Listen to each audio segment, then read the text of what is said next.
Right, is it fair to say we're all just about done? Yeah, all right up there, Rob? Yeah. Just finishing, excellent. Okay then, let's kick off with Ryan and John.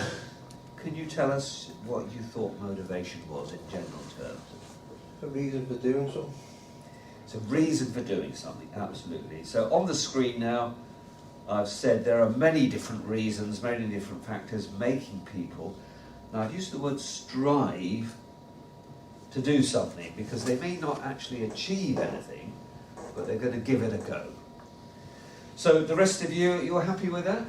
Yeah. Yeah? Excellent. Right, number 2 then. Eric and Rob, what was your definition of extrinsic motivations with examples? Well, extrinsic, we would say it's hand-on, it's practical, but having guidelines, you're not being led, for example. Right. So example would be like doing a variety of jobs in a structured environment. It could well be, absolutely. I think that the key thing that you've used the word practical is that they're external things. Yeah. So just have a look at the definition first. They're external factors making people strive to do something. So there are forces working on them. It could be people, could be places, could be events that are forcing people to do stuff even if they don't really want to do it. So does that influence your examples? Let's kick off with the donkey. How are we going to get this donkey to move? What do we do with the donkey? Push him. Or give it a stick. Or a Carrot poke, and yeah. stick scenario. Lovely, and a lovely big juicy carrot. Really big carrot, big donkey. Like that. Yeah. So the donkey, we can get it to move forward, but does it want to work for us and move forward? No, it doesn't. It doesn't, but it has to. It has to. And with human beings then, particularly in jobs, we are forced to do stuff we wouldn't normally want to do. So what are the 2 key things that will force us to do stuff at work? Money.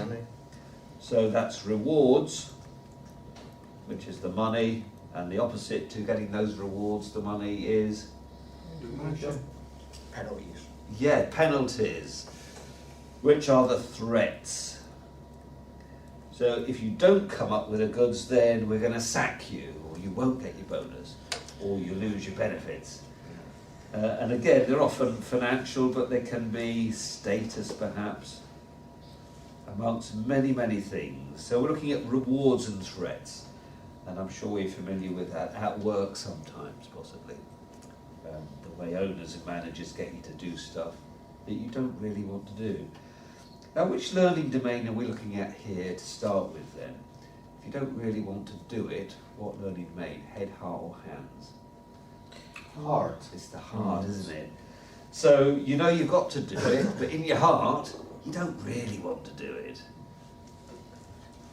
And that takes us to intrinsic motivation. So, Vivian, Chris and Dave, what was your definition of intrinsic motivation? It's kind of desire that comes from within yourself to do something. Absolutely. So now they're internal factors from within yourself. Now the key word I've got here is want, making people want to strive to do something. So we now move from not really wanting to do it in number 2 to really wanting to do it in number 3. So what examples did you have? It's something you do because you find it interesting. Yeah. You know, you like your job. So enjoyment. Perhaps. Yeah. You find sort of personally rewarding or something Yes. like that. Rewarding, very satisfying. You could do it for love as well. Yeah. So these are really personal, emotional feelings then. And yesterday you mentioned all the hobbies. They cost you time and they cost you money, but you love doing them, don't you? Mm. So it's not that there's an issue with time or money, you just like to do it anyway. So what we're trying to do then as a trainer, as an employer, is to get the work to be, or the training to be as interesting enough to allow people to want to do it and, in our case, learn really effectively, which will carry on for years and years. That benefits the employer because their organisation will be known for good customer service, they'll be known for safety, so all those statistics then are looking good. That hits the bottom line very positively. Now, there is a question right at the bottom there. When teaching a new group for the first time, what type of motivation can we hope to address?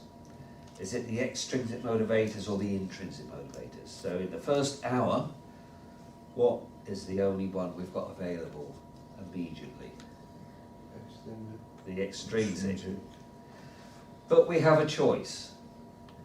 So we can either start with a 3-hour PowerPoint presentation with 100 slides in it, or we can start with a case study where people work in pairs or teams.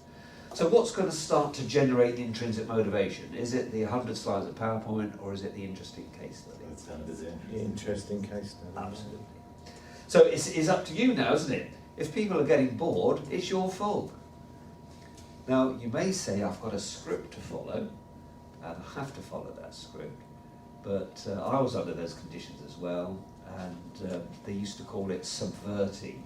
So I'd still get to the same end result, but I'd do it in a way that I felt was appropriate for that group.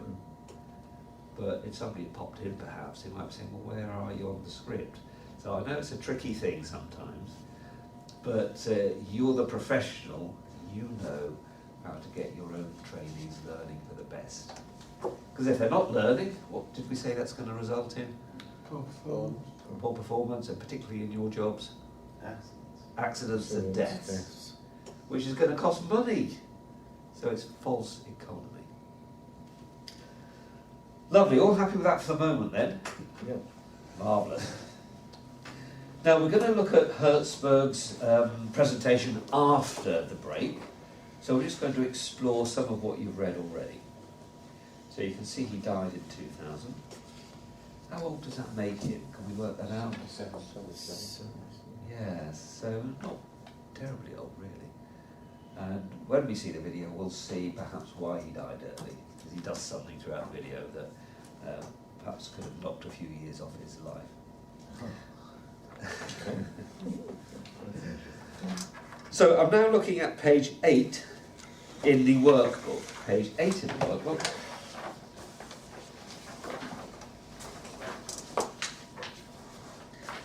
And I'm going down near the bottom where it says item 4, what two needs did Herzberg say that adult humans have? So we're looking at the bottom of 89 and the top of page 90. So let's go to the bottom of page 89 in the textbook and the top of page 90 to try and find the answer.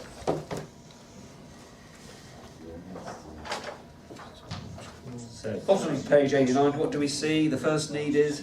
To avoid pain. To avoid pain. And then top of page 90. Grow psychologically. To grow psychologically as human beings. So let's go back to number 1 then. Now, we're not animals, so what do we do perhaps 5 days a week to notionally avoid pain? So it's not physical pain nowadays. We go to work to earn money, to buy shelter, to buy food, to provide the comforts of life for us and our family. Now, at some point then, we might realise, well, perhaps there's a little bit more to being a wage slave. And it might hit you when you're 50-ish perhaps. What do we call that? It's your the midlife crisis. Actually, you've had it or you're going through it right now. Because what 2 events can you now see looming up if you're in your 50s? What 2 events? Retirement and then death. Yeah, it's going to happen, isn't it? As long as day follows night, you're going to retire possibly and then die, hopefully in that order. Doesn't always work out, does it? So it makes you think, so what do some people do then sometimes in this midlife crisis? And then what? Trying to find it. Yeah, Spice of life a bit, isn't absolutely, because they realise they're going to be too decrepit in a few years. So let's buy the fast car, let's change my partner, let's buy the motorbike. So what are they trying to do there by buying a car, buying a fast motorbike? Relive the youth. Relive their youth, they've got a bit of money now perhaps. Running out of time to do it, haven't they? Absolutely. So they want that excitement. So again, it's emotional, it's the heart thing, isn't it? But some people do something a bit different. They go into teaching, they go into charity work. So what's their priority there perhaps? Just to Give give back. something back. Give something back, absolutely, because it makes them feel good. So all of this is about making yourself feel good perhaps. So there's different ways of doing that, because we realise at some point that it's going to be too late. And if you imagine at your funeral, in the eulogies, they're not going to talk about your collection of material things, they're going to talk about you personally, aren't they? And what you gave to people, which will live on in people for years ahead.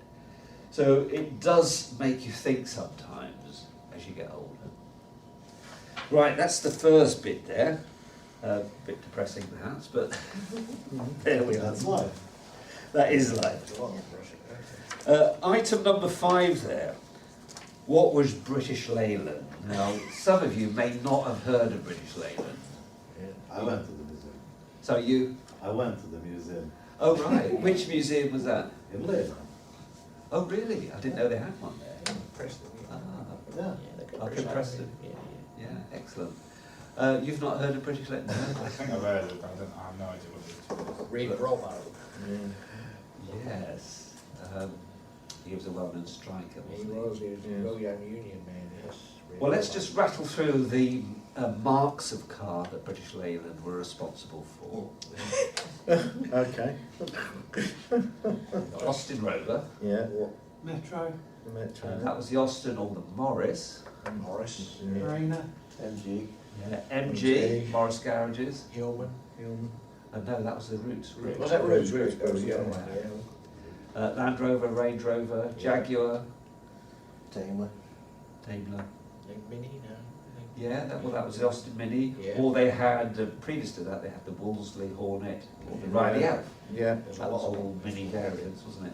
So you've got, and also the Leyland division, which was the buses Yeah, and the the trucks. buses, Yeah. yeah, the British Land buses, yeah. Yeah, the old BNs. And Yeah, so yeah. generally they were the biggest car producer in Europe, and a lot of it was exported.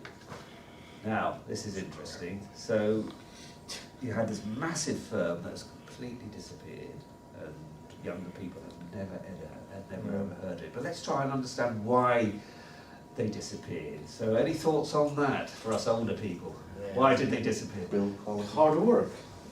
Well, hard work, boring work, and the build quality. Very good? Terrible. Okay. Reliability was one of their letdowns as well. Well, The- you had a disaffected workforce because management were generally hopeless, and they didn't improve upon the way the job was done. So it was generally done on the production line, where you have a conveyor belt going round, and your job is to, let's say, screw wheels on day in, day out. So you get really good at that. But let's imagine we're on year 10 now. How do you feel about screwing those wheels on? Yeah. Yeah, soul destroying. It's Still all. have loads of companies doing that. But this is where they went wrong. They sabotaged the job because it was so boring. Anything to make the job interesting. Well, let's destroy it. Yeah. You may be aware there was a chap called Quentin Wilson who used to be on Top Gear before it changed in the early 2000s, I think, and he was a garage owner. And he got a delivery from British Leyland of cars on a transporter, and he couldn't understand. The cars were rattling. So he took the door panels off. It was full of Coke cans. And he thought, well, they're still rattling. He took the tyres off the wheels, and it was full of nuts and bolts. So I won't mention what they'd written on the delivery to the police on the lining of the roof there.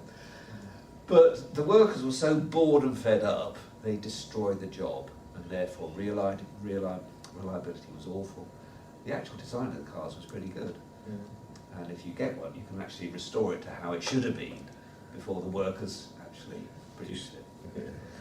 So this is the problem then. If people are doing boring work, well, they'll generally become dysfunctional. I saw this when I worked in the colliery on a Friday afternoon particularly. They'd like to get home early, so they would destroy some of the equipment on the coal face and say, look, we can't work anymore because the machines don't work. So they get out of work a couple of hours early. So when people aren't bothered about what they're doing, if it's so boring and uninteresting, they will become dysfunctional and destroy it. So let's take it a little bit further forward now then. We're now looking at the top of page 9, and it's telling us to go to page 92 to look at the lists of what Herzberg calls the satisfiers and the dissatisfiers. So let's go to page 92.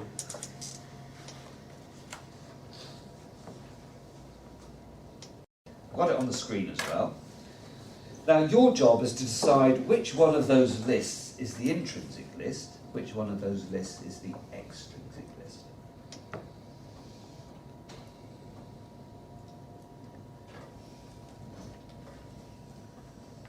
The intrinsic's the bottom one. Absolutely. So if you give people opportunities to achieve, to get recognition for their achievement, the work itself is genuinely interesting, they get responsibility and opportunities for advancement, they'll be genuinely interested in the job because it's an interesting job to do. Whereas company policy, admin policy, supervision, salary is just as important, but it's extrinsic.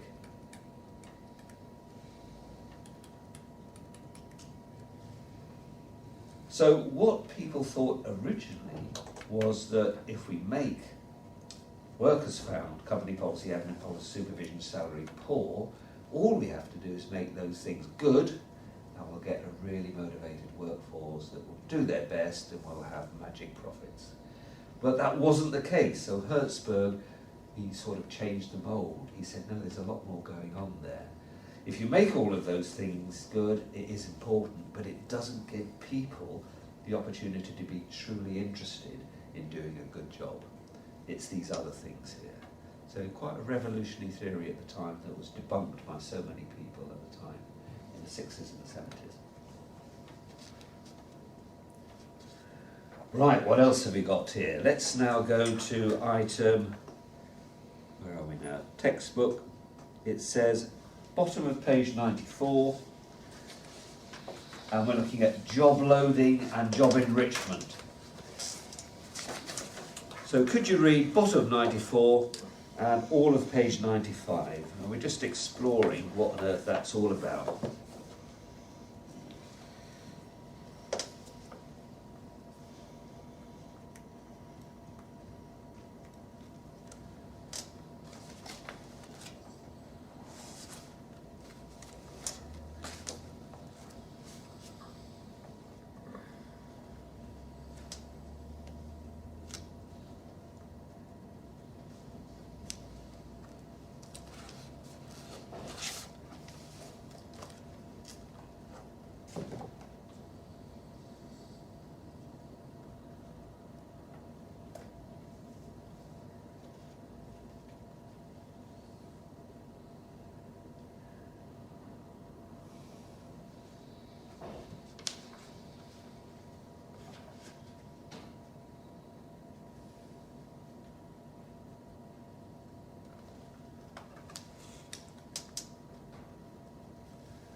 When you're ready, what can we see is the best way to load a job? Is it horizontal or vertical?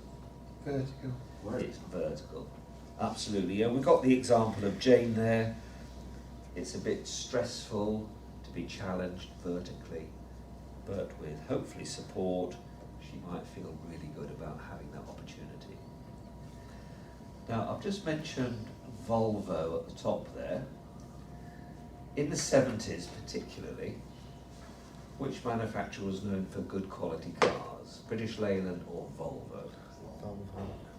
Why? What was happening at Volvo? They made their cars very intrinsically safe and reliable, Yeah. and they were very well built. So, But how? What did the management do at Volvo that was different to the management in British Leyland? they engaged their workforce. They was actually giving them more tasks to do and gotten more involved into the cars. Absolutely, yeah. They said to the workforce, right, you are now responsible for putting these cars together, so we've still got the production line, but you're going to work in teams. You're all going to be multi-skilled, so if somebody's away for illness perhaps, somebody else can slip in because they're multi-skilled.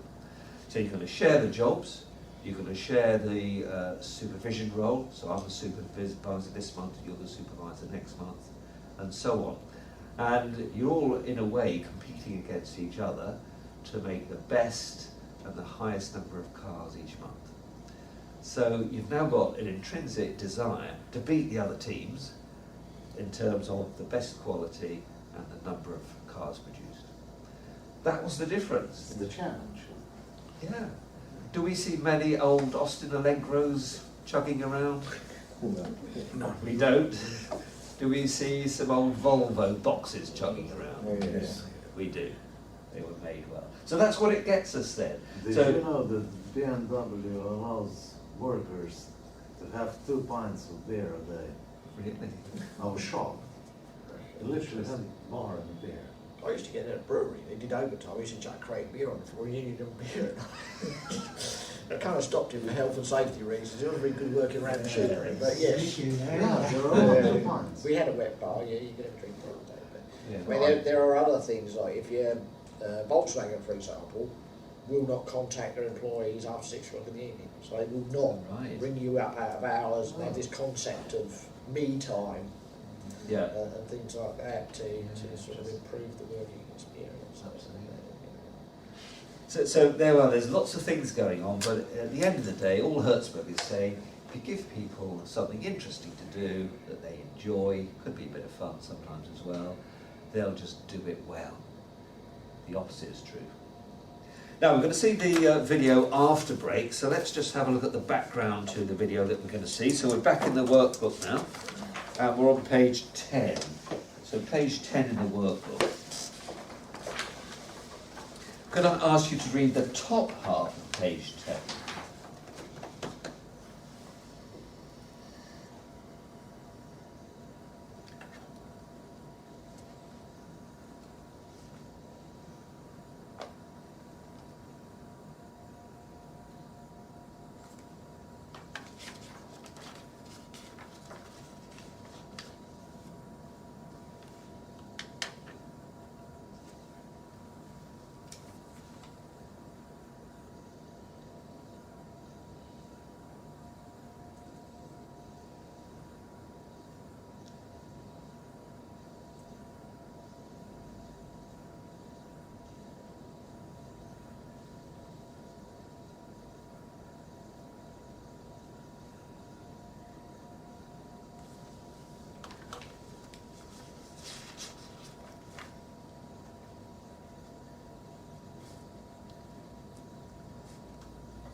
Couple of questions when you're ready then. What year was that article written? 1972. 1972. What was it? It says Well, the film was a not. very old film. It's 1972. So- It was 2004. The article was written in 2004, Yeah. and the film was made in 1972. Now, what must that mean about the message of the film? Bearing in mind it's still being discussed many years later, decades later. Some relevance. It has some relevance. Because he's looking at human nature generally doesn't change. We're all people, and we have been all people for, well, millennia, haven't we? We have much the same desires. We like to have fun in life. Now, there is a warning. Could I ask you to read the warning in the lower part of the page there?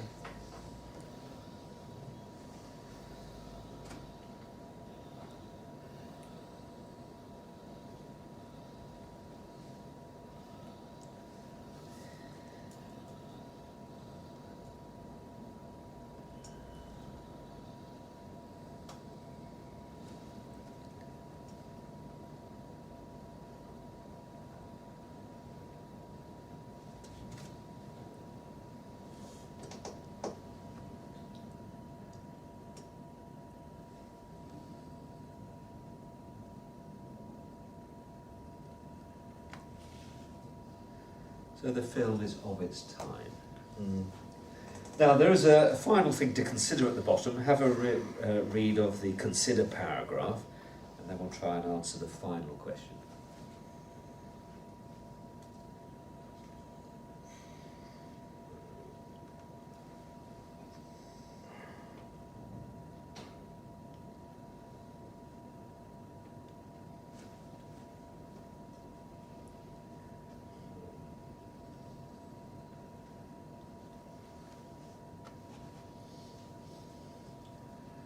So there's the question, which one of those sections usually controls the whole organisation? Finance. You're right, John. Why do you say finance then? Because they produce them, they put the money, they put the base things, that pays for everything else. Nothing can happen without finance approval. Now, finance are headed by accountants, professionally qualified accountants. What time period are they legally bound to work to? All accountants are legally bound to work. Tax year. The tax year. Yeah. So the financial year, the tax year. So they've got HMRC to satisfy, they've got to produce final accounts to them. They've also got to report to Companies House as well. Shareholders will want to look at that particularly, and they might get a share of the profits through the dividends at some point. So the accountants are trying to keep the shareholders happy, to keep the share price high, by making sure that profits are pretty good year in, year out. So by their very nature, they are always working in the short term, but life isn't like that. Intrinsic motivation is not in the short term, it's in the long term. And that's where the issues might well occur. So just something to bear in mind.